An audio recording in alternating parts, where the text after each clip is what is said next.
Dick Cheney, no question, Russia meddled in the U.S. election. Could be an act of war. This is the warmonger king himself here. Sidekick to Bush. He's not the only guy. Neocon. Then we got, this just came out too, Democrats really want a war with Russia. And it was over 4 years ago during the debate, he was mocking Mitt Romney for saying Russia was a threat and saying, the 80s want the foreign policy back. It's been, Cold War's been over for 20 years. And then now we got Democrats here, a whole bunch of them. Representative Bonnie Watson, a Democrat in New Jersey. I think this attack we've experienced a form of war on our fundamental democratic principles.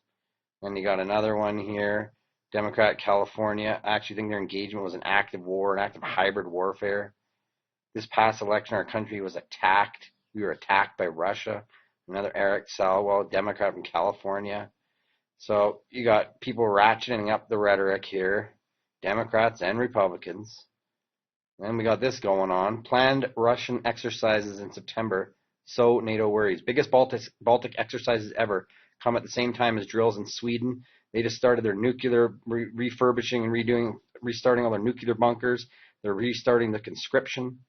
This is also coming on the heels of a whole bunch of the missile defense in Romania and Poland. And now, this is just yesterday, the other day, where one of Europe's largest NATO exercises begins. This is, there's one in Poland. They did a whole bunch of hundreds of equipment just arrived in Estonia. I think there's a massive buildup, like thousands of troops in like Romania, Poland, Estonia, Lithuania, Latvia, like all those countries there. And then Russia's getting stuff in Kaliningrad. So they're just starting their own biggest one. They're doing missiles, drills with Belarus, which is their ally. So they got the biggest ones ever. So this is just back and forth, NATO and that. Something's gonna, I don't know. And then this, Russia says U.S. anti-missile defense system will spark new arms race. Defense Ministry also says U.S. patrols in Black Sea are a potential threat. Russian Defense Ministry said the U.S. deployment of anti-missile system will spark a new arms race.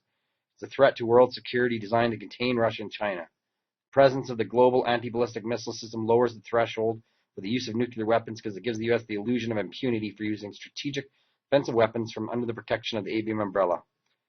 Viktor Pozninkin told the disarmament conference in Geneva. The ABM shield is a symbol of the buildup of rocket force in the world and is a trigger for a new arms race. The U.S. deployed its THAAD in South Korea in response to North Korea. And the Russian Defense Ministry also said it regarded U.S. naval patrols in the Black Sea as a potential threat to its safety because it was unclear what kind of missiles the ships were carrying. So yeah, that's going on in the Black Sea, and then the Ukraine thing. And this is just now, there's a tit-for-tat race going on. Russia joins the U.S. in race to field gun-launched swarm bots. So these are bots, they shoot out armed drones. So they basically have like a swarm of drones shot from these cannons. A pair of Russian programs hastened today that drone swarms may meet each other over the battlefield. Russian arms makers have announced efforts to shoot multiple small drones in rapid succession from small arms and cannons, hastening day when a Russian-U.S. drone swarms may meet each other over the skies of a distant battlefield. So we got that going on. This just into claim Russia has created a devastating Zircon hypersonic missile that will rip through U.S. warships. Unstoppable, unbeatable, undefendable. And they got a whole bunch of stuff too. They got these supposed underwater submarine nuclear drones too, sitting off the coast, like in the continental shelf there. They're supposedly, if they're any type of war, they could create a massive tsunami, a radioactive tsunami on the coasts. That was leaked out about 6 months ago or so, last year. As President Trump ratchets up U.S. military in his latest budget proposal, Putin is reportedly creating a hypersonic missile. Such devastating implication the U.S. Navy is being called unstoppable. Russia claims to have created a devastating hypersonic missile that travels 5 times faster than the speed of sound, ripped through Navy warship defenses because it's too fast to stop. The Kremlin Zircon missile has been called unstoppable, unbeatable, and undefendable, with a 4,600 mile per hour speed that only one defense system in the world can destroy, and that system is owned by Russia. Missile employs scramjet technology to reach hypersonic speeds. Propulsion is created by forcing air from the atmosphere into its combustor where it mixes with onboard fuel. Lighter and very, very much faster. U.S. Navy warrants can be fitted to Russia's nuclear-powered Kirkov warship, where it would have a range of up to 500 miles. In comparison, the Royal Navy Sea Scepter missile, which is designed to destroy incoming missiles, can only travel 15 miles and hit top speeds of 2,300 miles per hour, according to the International Business Times. If this reports indicate that no countermeasures for the Zircon missile exist, if this is true, then the majority of the U.S. naval fleet has been rendered obsolete. I'll leave all these links in the description, and then there's a couple more. I'm going to do a little China update here. This was another one. Russia's pissed, threatens to spill a bomb. Had been secrets of intel, doesn't stop leaking.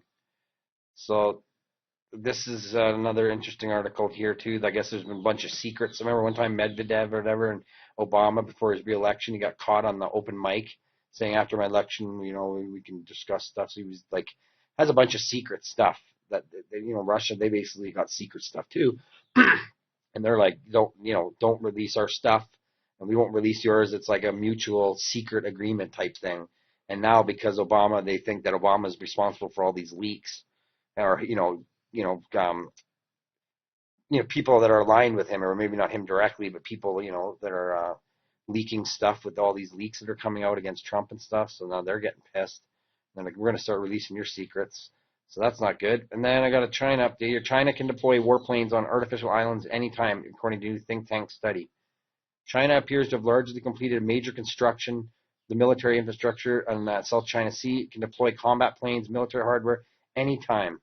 The Asia Maritime Transparency Initiative, hold on here. The think tank cited satellite images taken this month and showed new radar antennas and looks like deployments for the future. China's denied the U.S. charges it's militarizing it, although the premier admitted that the equipment had been placed on the islands in the disputed waterway to maintain freedom of navigation. He said China's 3 air bases in the Spratlys and another woody island in the parcel would allow its military aircraft to operate over nearly the entire South China Sea, a key global trading route. Several neighboring states competing claims in its potential regional flashpoint. Think tank said advanced surveillance and early warning radar facilities and smaller facilities elsewhere gave it similar radar coverage. It said that China has installed surface-to-air missiles at Woody Island more than a year ago and deployed anti-ship cruise missiles on the latest one occasion. Constructed hardened shelters with retractable roofs for mobile missile launchers and hangars for 24 combat aircraft and 3 larger planes, including bombers. Reuters reported last month that China had finished building almost 2 dozen structures, and they appeared designed to house long-range surface-to-air missiles. In January, Secretary of State Rex Tillerson angered China by saying he should be denied access to the islands that had built up in the South China Sea. He subsequently softened his language, must be capable of limiting China's access to and use of those islands and to pose as a threat. In recent years, the United States has been conducting freedom of navigation operations in South China Seas, raising tensions. So that just comes there. And this just came out today too. China's secret plan to crush SpaceX in the U.S. space program.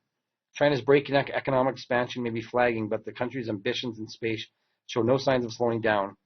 Trying to rival NASA by placing robotic landers and eventually astronauts on the moon and Mars, China's government is looking to burgeoning its space sector to rival U.S. companies like Jeff Bezos' Blue Origin, Elon Musk's SpaceX.